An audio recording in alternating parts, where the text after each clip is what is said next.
just on the Rail Ghat. Last Kumbh Mela you went? No. With me? No, okay. Thank you. So, that was one thing. And then our camp was a total, really looking beautiful camp. Very beautiful. All organically decorated. Really incredible.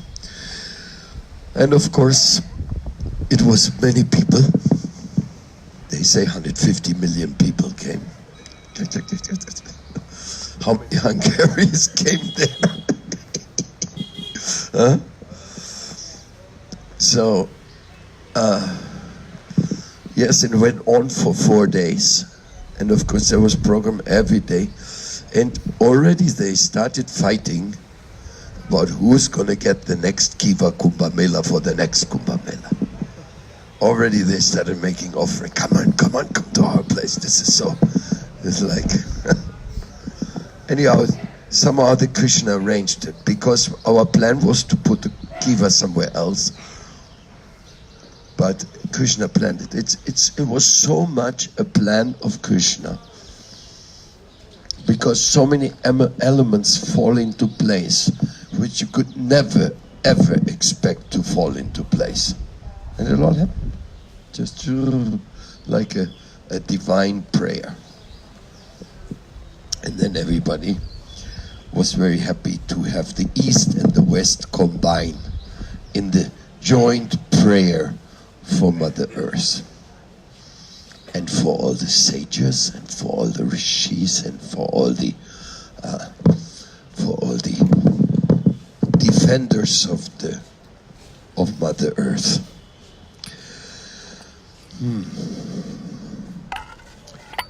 Om Namo Bhagavate Vasudevaya. Om Namo Bhagavate Vasudevaya. Om Namo Bhagavate Vasudevaya. Om Namo Bhagavate Vasudevaya. Radhe Sham. Radhe Sham. Radhe Sham. So, Radha Gopi Ballabha Ki Jai. Beautiful deities we have in Hungary in the farm. This is the Nandafalva farm. Harijan ji is taken care of. This is called Nandafalva in the Pushta of Hungary, close to the border of Serbia.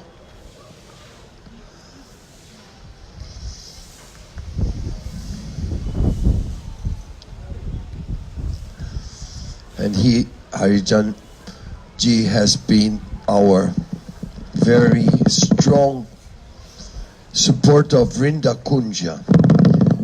Because of him, he started, and Bhakti Shakti, they started tours, to take tours to India, which helped the Vrinda Kunja maintain the finances over all those years. Which year, how many years ago you started that?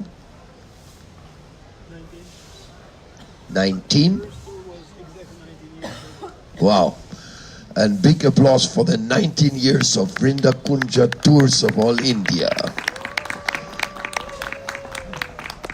It's almost unbelievable. And he has also gone to almost all of India, all the holy places, has taken many tours to Mayapur and South India. So very, very wonderful work. Unbelievable, actually.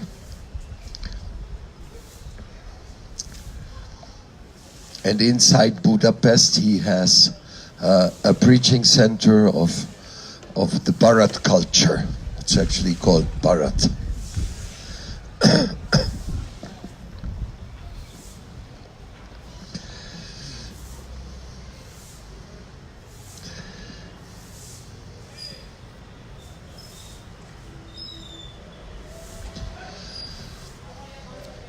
So what is our official topic. I forgot the topic of today. We had inbound yoga, karma yoga, jnana yoga, bhakti yoga, mantra yoga. We were talking. What was today?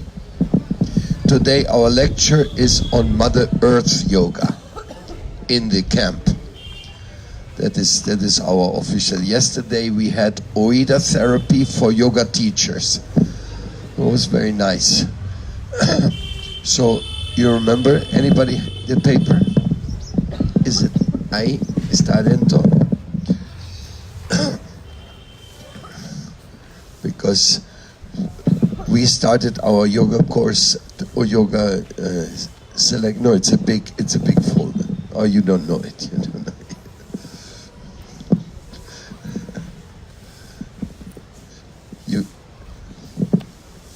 Yes, I remember.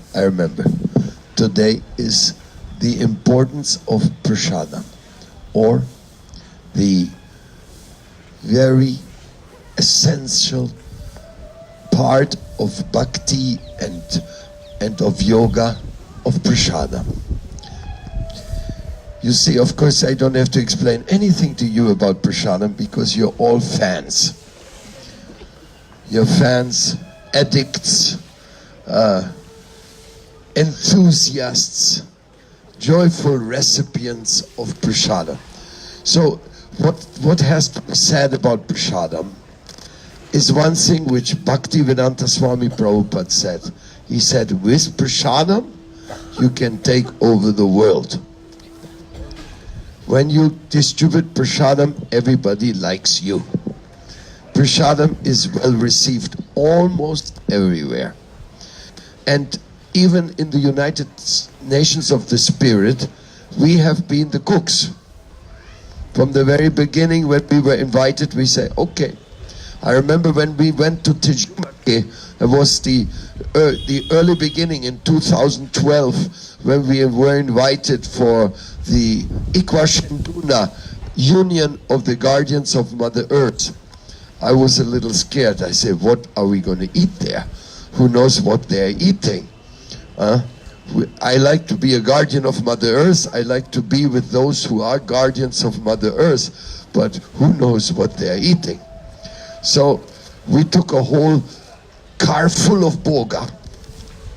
And I went with a beautiful group of devotees. And then I asked, can we do the kitchen? And they looked at me. What? You want to do the kitchen? They didn't expect that anybody would come and want to do the kitchen. And then they said, okay. So we took over the whole kitchen, and the whole thing became a big Prasadam festival event. For all the people who had never eaten Prasadam, they didn't know what Prasadam was. I mean, they also offer their food. They also say thanks for their food. It is a way of Prasadam. Anybody who eats and gives thanks to Mother Earth and to the elements. And even we have seen that in the native tribes, when there is some kind of emergency that they eat some meat, they ask to be excused, number one. Number two, they say that these animals can come back in the next life and do the same thing to them, eat them. There's actually a mantra like that. And William Commander, a very good friend of Bodai Maharaj, they met together. He was the chief of the Algonquin tribe of Canada, North America. He said the same thing. If an animal was killed, then we accept that we are karmically committed. We may have to come back and give our flesh to that living entity. So, very serious affair. So we prefer Prasadam. And those who are so addicted to meat in India, they cannot give up meat eating. They are worshipping Kali, and the worship of Kali is conducted by a mantra which says the same thing. I'm killing you, goat, now because of my my desire or my uncontrolled senses, and I give you the right to do the same thing with me in the next life. So it's very interesting how such a such a profound exclamation, something almost unimaginable, no? How you can say that to an animal. I'll kill you and you can come back next lifetime and kill me. How this is both in North America and in India. It's an official, recognized approach. So we are very thankful for Prasadam. Jai Prabhupada, Jai Prabhupada, Jai Prabhupada. And we had the fortune to be with Chanchalapati and Madhu Pandit in these days. And they just happened to distribute the trillionth plate of Mahaprasad. Daily 2.1 million of plates of Prasadam distributed. That's a very good example of what Prabhupada said. With Prasadam you can take over the world, because they are so appreciated, so much appreciated all over India and the world. Even Bill Clinton came to see the Akshaya Patram. So it made a big impact in the world by Prasadam distribution, and that's what Prabhupada told us. Make Prasad distribution, distribute Prasadam. And the more Prasad you distribute, you know, everybody's happy at the time of Prasad. And if you give out Prasadam more and more and more, and people will become purified, and more people will become happy, and more people will get some taste for the holy name. I once made a Prasadam program in Sao Paulo, Brazil. It was a long time ago. I was not able to repeat it in the same feature, but it was so wonderful that I went in the streets with little cards that says, please take this vegetarian promotion, vegetarian promotion, vegetarian promotion. And I gave them a bill which entitled people for 3 meals. And people gave a donation. And we started collecting so much money. And whenever people came to the temple, Prasadam, Prasadam, Prasadam, Prasadam. So our temple was in a good location in Sao Paulo, and at noon at least 150 people came, but we were distributing so many of these cards. So if all of the people who got the card would have come, we wouldn't have been able to manage it.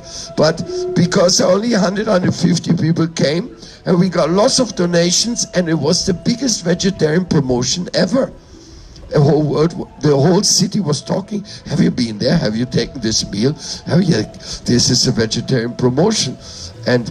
And not only this, we started giving out so many books at that time, because when people gave a donation, we gave them a book.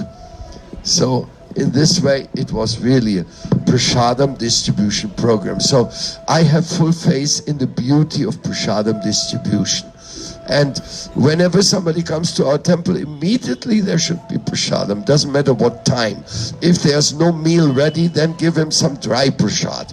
At least give him something they can taste the wonderful feature of Krishna. That they can taste Krishna, because Krishna and Prasadam is not different. Do you believe that? Good. Do you believe that? Do you believe this? Why? Why you believe this? Krishna is food means you're eating Krishna every day? What kind of a religion is this? Where you're eating your Lord? Actually, you're eating the Lord's mercy. And the mercy is that He is so merciful that He Himself comes into our body and purifies us. Of course, this is a very wonderful understanding. How that's when a person takes Prasadam once, chants the name of Krishna once, associates with devotees once, already big changes in his life take place. This is already so wonderful. So can you say something to this subject? What you feel? Anything inspires you, Harijanji? Anything, Prasadam distribution and Prasadam yoga, Anna yoga.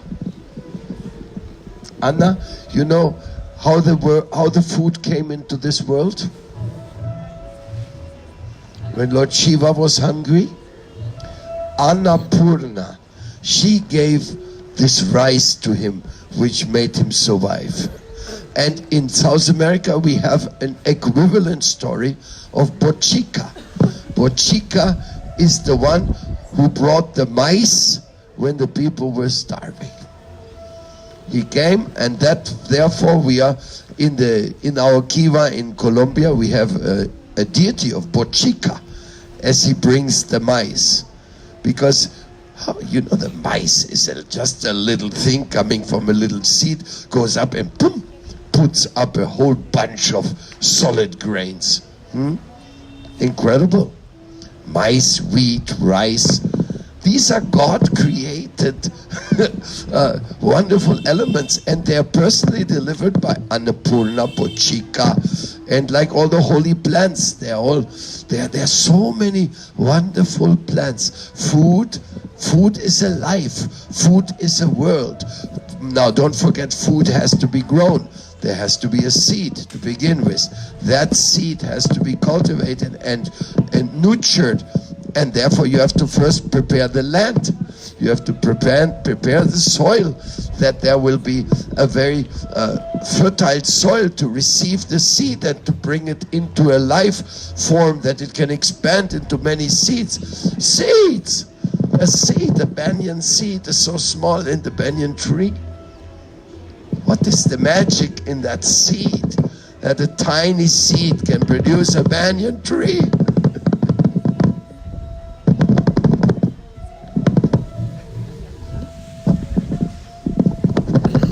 Something strange.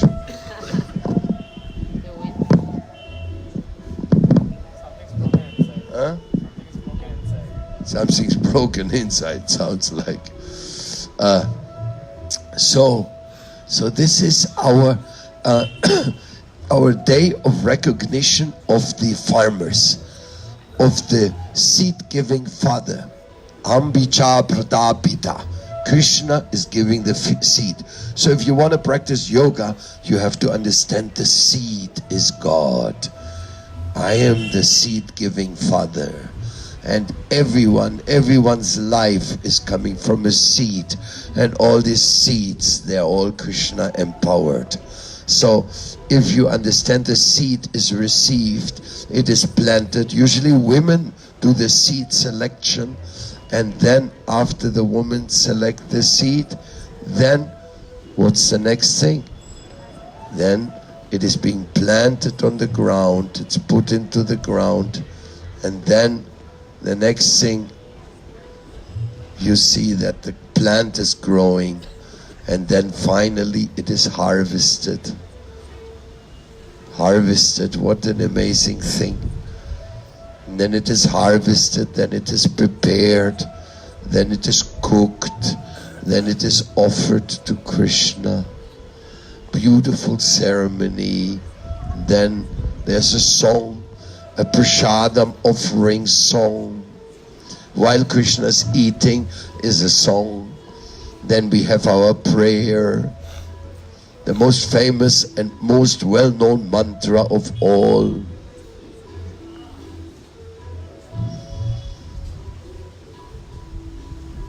Jai Sri Krishna, Jai Sri Krishna. Sarira vichachal jatendriya taikal jibe bile vishaya shakkare thamai jivayati lobhamoy sudunmati katejita kutina samsare Krishna varanara mohi kore vara jiva joy sa prasadana dello vai seyanamrita po Radha Krishna guna go Prem Rakho Chaitanya Nitai.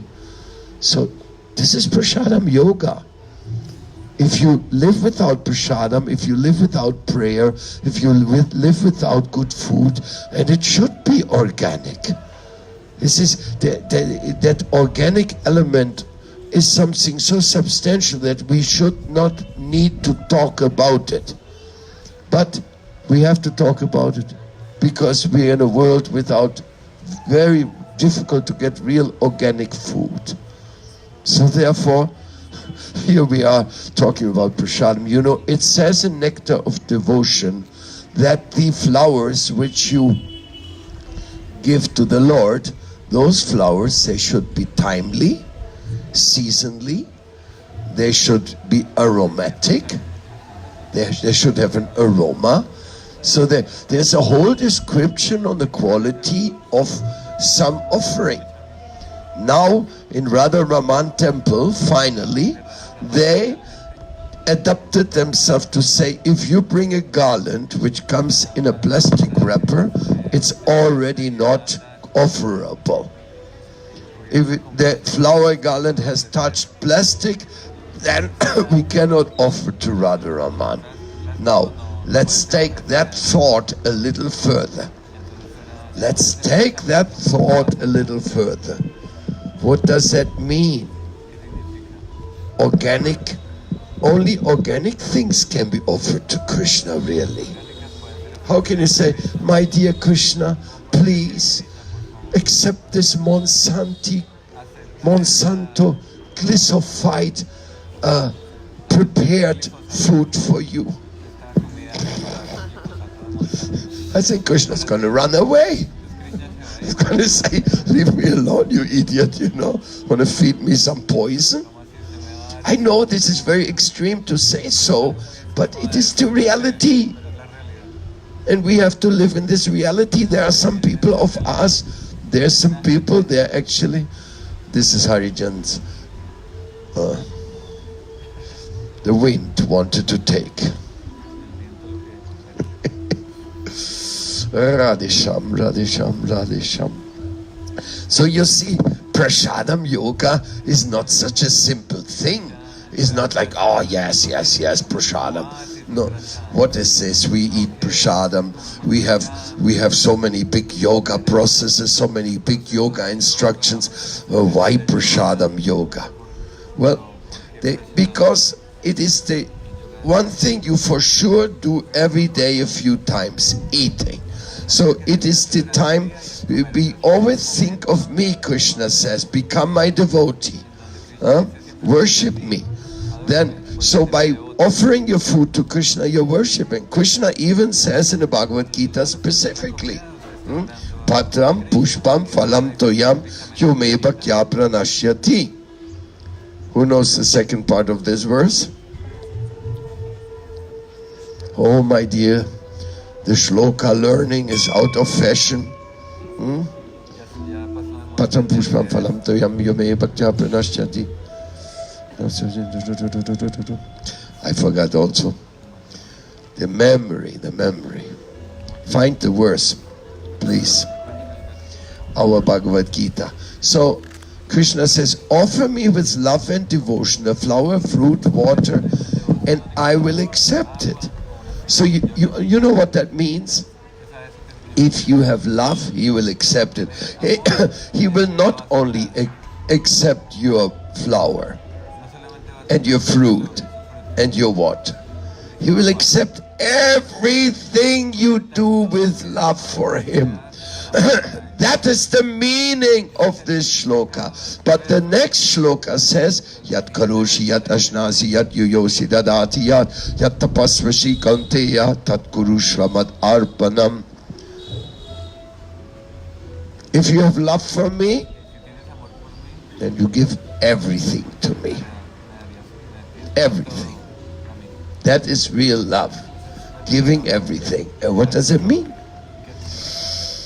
What does it mean to give everything? It means you have to make Krishna your life and soul. His program, His service, everything Krishna does, you have to make it your life and soul. That is the greatest gift. We sing for the Lord, we offer our food to the Lord, we do yoga for the Lord.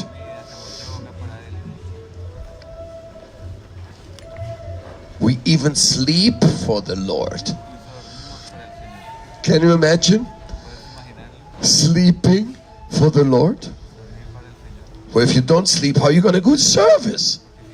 You need to rest your body. And therefore, when we go to bed, we also sleep. We also pray. We also say, my dear Lord, please protect me that my mind will be at your lotus feet even in this night time. Like they say, sweet dreams. But sweet dreams of Krishna. Have sweet dreams of Lord Krishna. And Walter Eidlitz, he was writing that when you have the deep sleep, that is your association with Paramatma. Because that is the one moment in your consciousness you're not rebellious. So therefore, without the rebellious nature, apathy to divine service means distance. Like if we are friends and we say, let's do this together, then we are like so close. But if you do something and I have apathy, I don't care. Indifference, apathy, that distances me. So our rebellious nature distances us from the Lord. That's why we don't just say, thank you, Paramatma, thank you, Paramatma, thank you, Paramatma. No. We go, I want this, I want that. I'll take this, I'll take that.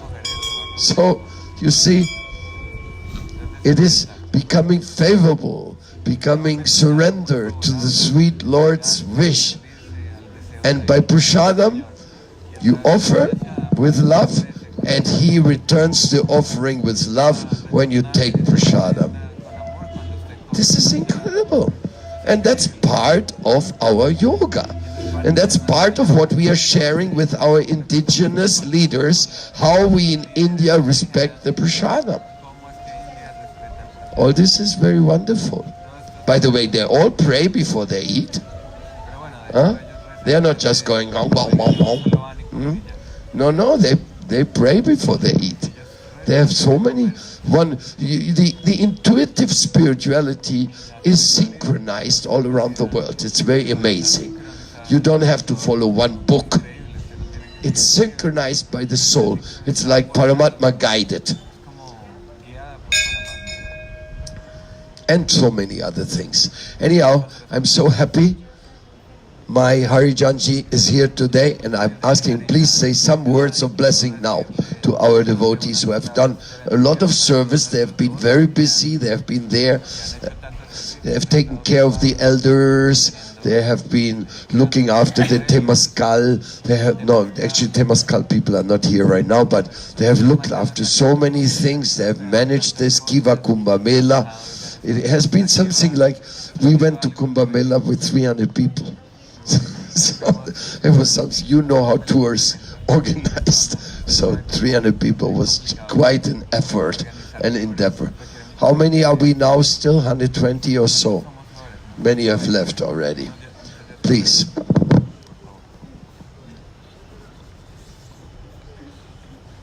Om Jnanati Mirandasya Gyananjana Shalakaya Chakshurunmritam Jena Tasmai Shri Gurave Namaha Pancha Kalpatarubhascha Kripa Sindhubhya Vacha Patitanam Pavanabhyo Vaishnavabhyo Namo Namaha.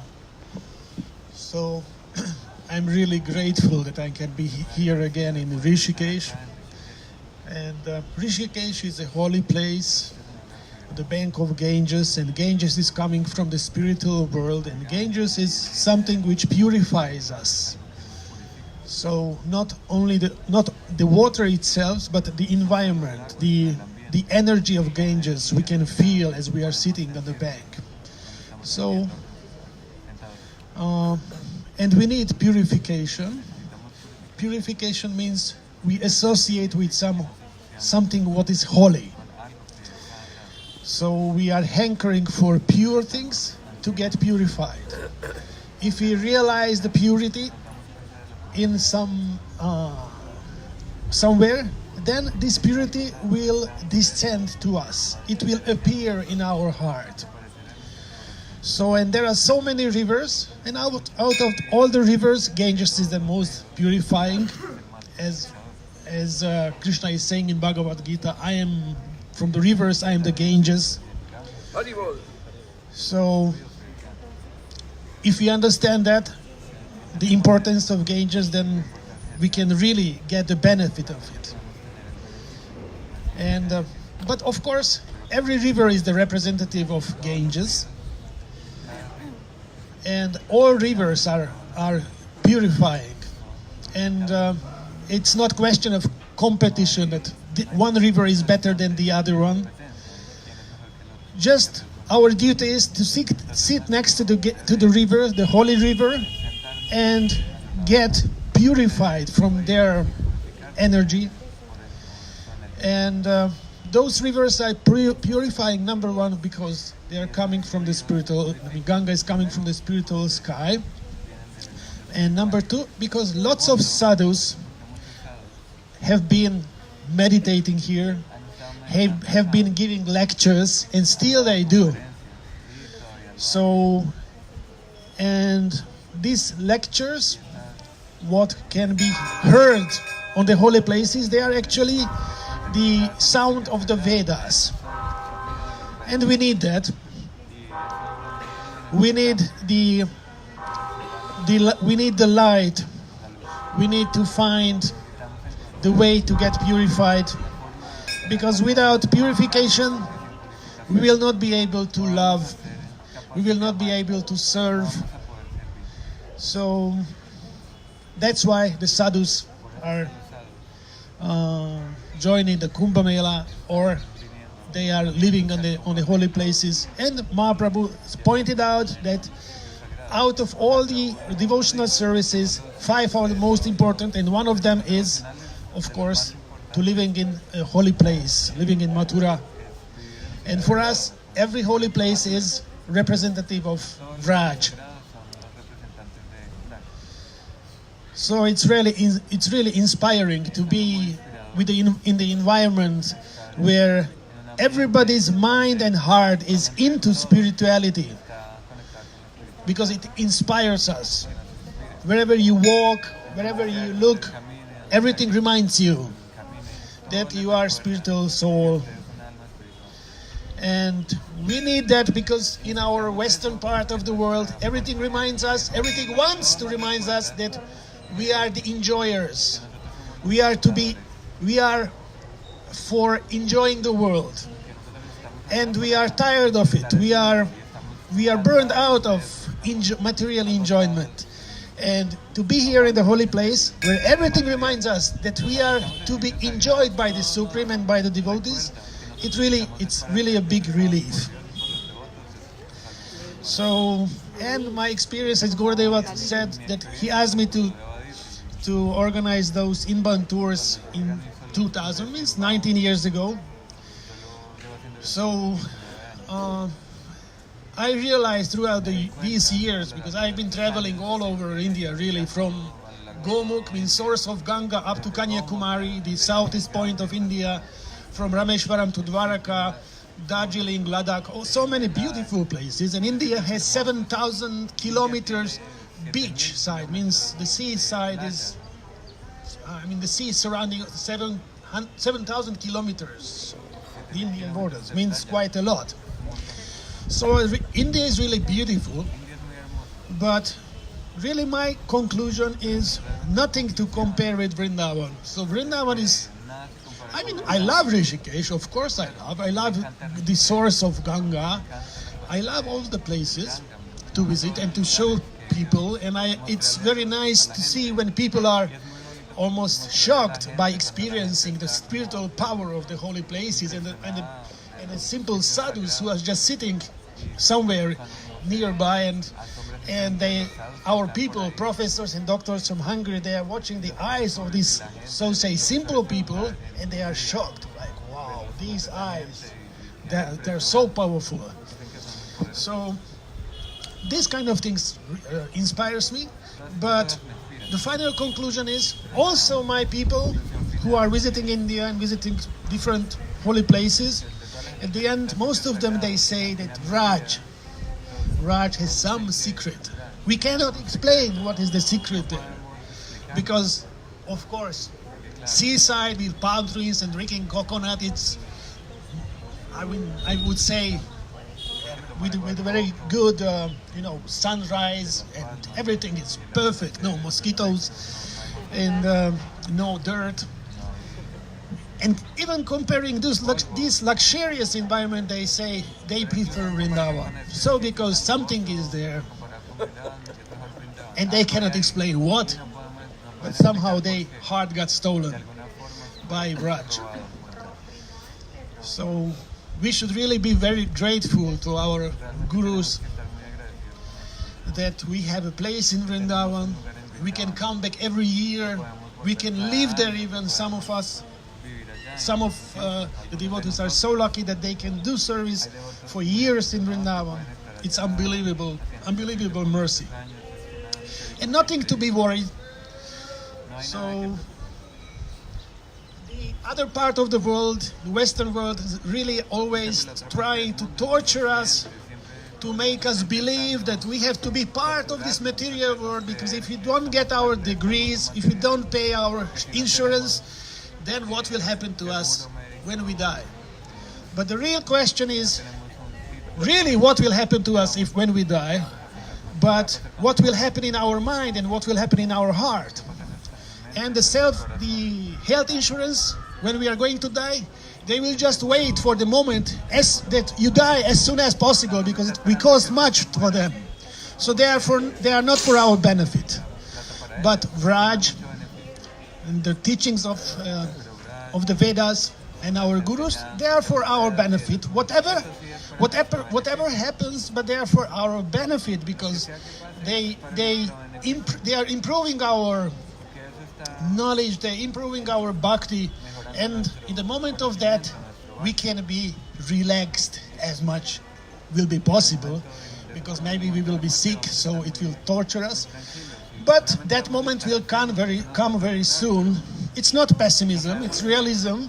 So only few more decades. So we have to plan our life very well, what we want to do in the further 10, 20, 30, 40 years. And the time is really flying. Like Gurudeva is asking me how many years we are organizing this in Bantur. Say 19 years. So 19 years means almost one generation, but it flew over like nothing. So means next time, if I be lucky and I will be asked again another 19 years, oh my God. So it will be, I will be more, everything will be more grayer. So then that means really we have to prepare ourselves. Really, we have to be very conscious about our future, very, very well planned. How much time I want to invest from my life, from my days, to improve my sadhana, that I can improve. And every night, I like very much Leo Tolstoy. He said, night time when you go to your bed, then you have to set up your mind. I mean, you have to think it over. What could you do that day? I mean, how could you improve yourself? Which were your activities which improved your bhakti, which improved you, made you better man, better human? So, and in that sense, we should be really very conscious to go deeper and deeper, that we can say by the end of the day that this day somehow I could reach deeper. Of course, it will always, we will have the feeling simultaneously that we are not deeper, but we are even further. I mean, we are far away, but from some point of view, we will feel that we are on the right way, that we are really experiencing ourselves. I mean, the real self, and that's what came to my mind on the bank of the Ganges. That really we have to take it serious, much more serious than the materialists say that we have to take our life seriously, because we have to be even million times more serious, but not about our material welfare, but about our spiritual welfare. Thank you very much, and I really appreciate that I can be with you for a couple of days, and then I go to Delhi and pick up my next group, and I will spend some more time in Rishikesh. And holy time I will go back to Hungary and I will celebrate Gaur Purnima in Hungary. Thank you very much.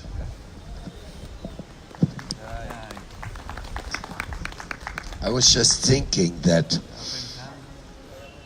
Rishikesh is a name of Krishna. Rishikeshaya Namaha. We say every day Rishikesh when we put on our tilak here. Left side, upper side, Rishikeshaya Namaha. So Lord Rishikesh is always protecting our side. Rishikesh, the Lord of the Rishis, that is the meaning, Rishis and Kesh, the Lord. So there's no other place. I was just scanning my mind if there's any other city in the world which has a name of God. Of course, Göteborg, the town of God. So, but like in Sanskrit name, we have Brahmapur, place of Brahma in Orissa. Gorapur, Gor.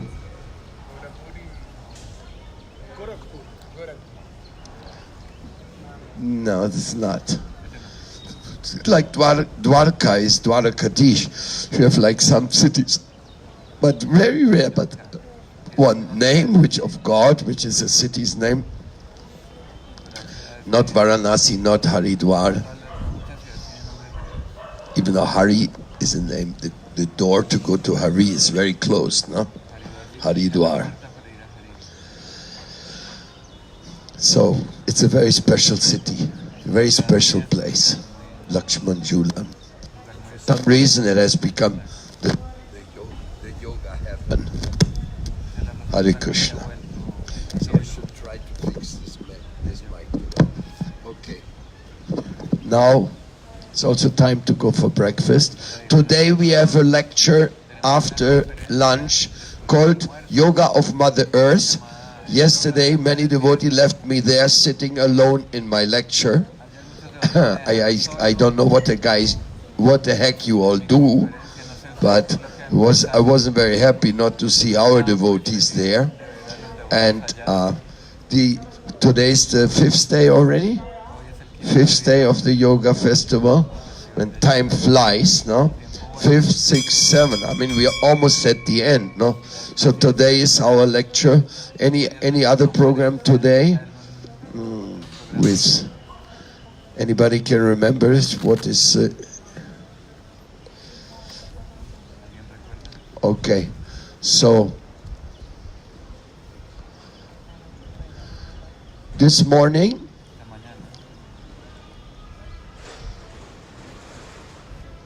Right after breakfast. De 9 a 11, sexualidad, sexualidad sagrada por Raúl Gutiérrez de México. A las 11 danza mexica y sabiduría tolteca por el Taita de México. On the official today.